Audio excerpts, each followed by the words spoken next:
রবিবার, তাই চলে এসেছে মাছ। এটা হচ্ছে লটিয়া মাছ, আমরা লটিয়া মাছ বলি, তোমরা কি মাছ বলো আমি জানি না, আমরা এটাকে লটিয়া মাছ বলি, নিহারে মাছ বলি। আর তোমরা কি বলো অবশ্যই কিন্তু কমেন্ট বক্সে জানিও।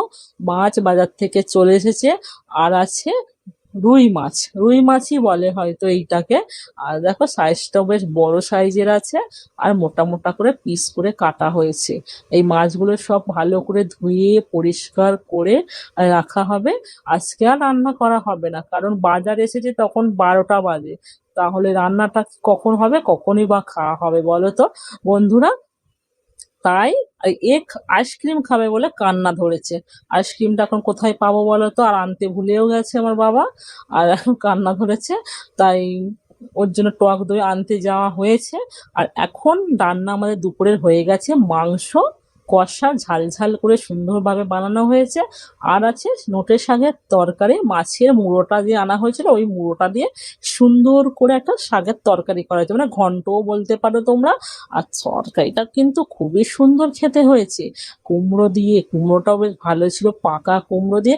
কিন্তু আমার ভাইয়ের আবার পছন্দ হয়নি, কারণ ও কুমড়ো খায় না, তাই ওর ভালো লাগেনি। বলছে কি রান্না হয়েছে, কুমড়ো একদম পছন্দ করে না, শাকে কুমড়ো দেওয়া বেগুন দেওয়া একদম পছন্দ করে না, শুধু আলু দিয়ে।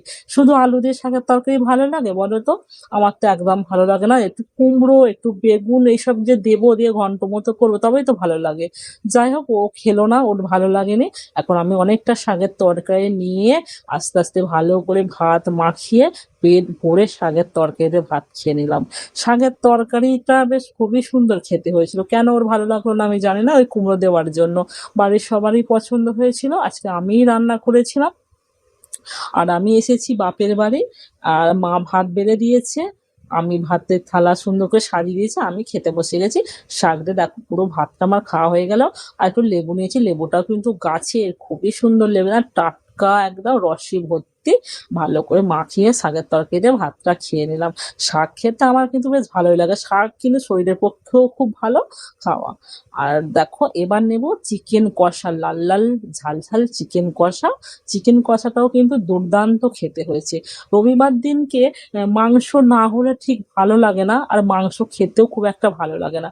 হলেও মানে ভালো লাগে না, না যদি হয় তাও আবার ভালো লাগে না, যে রবিবার একটু মাংস হলো না। আমার মেয়েও বলে, আর আমারও মনটা যেন কেমন লাগে, যে রবিবারে সবার ঘরে ঘরে মাংস হয়, আমাদের হলো না, কেমন একটা লাগে। তাই মাংস খেতে হয়, মাঝে মাঝে তো বন্ধ হয়ে যায়, মাছ টাছও খাওয়া হয়, কোনো সময় হয়ও না। যখন যেমন তখন তখন তেমনই ভাবে চালাতে হয়। আজকে দেখো এই রান্না দুটোই হয়েছে, আর কিছু হয়নি, বাদ বাকি মাছগুলো সব ফ্রিজে রাখা হয়েছে অন্য দিনের জন্য। আর আমার একটু হাড্ডি গুড্ডি খেতে ভালো লাগে, তাই আমি মুরগির পা, গলা এই সবগুলো খাই। তোমরা হয়তো কেউ পছন্দ করো না, আমার কিন্তু বেশ ভালোই লাগে।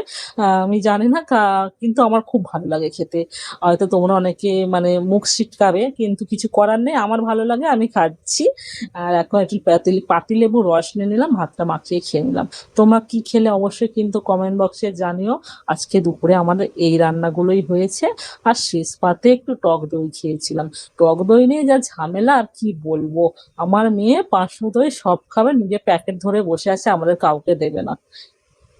ও সবটা খাবে, ও পছন্দ করে বলে ওকে সবটা খেতে হবে। আর ও নিয়ে বসে আছে, কাউকে দেবে না। যাই হোক, আমার মা বলছে ও খাচ্ছে খা, কিন্তু ওকে তো সবটা দেওয়া যাবে না, আরো তো লোক আছে তারাও তো খাবে, কেন ও একা খাবে বলো তো? তাই আমিও ওর থেকে জোর করে নিয়ে নিয়ে খেয়েছি, আমার জোর করে নিয়ে খেয়েছি, আর ওকে বলছে আরো সবাইকে দিয়ে খা, সব দিয়েই খেয়েছে। সবাইকে একটু একটু করে দিয়েছে, না দেওয়ার মতো, আর ও এখন ওই যে দাঁড়িয়ে খেয়ে নিচ্ছে। চলো, ভিডিওটা কেমন লাগলো অবশ্যই কিন্তু জানিও, ভালো লাগলে পাশে থেকো, বন্ধু হয়ে যেও। ইউটিউব থেকে দেখলে সাবস্ক্রাইব করে দিও। চলো টাটা।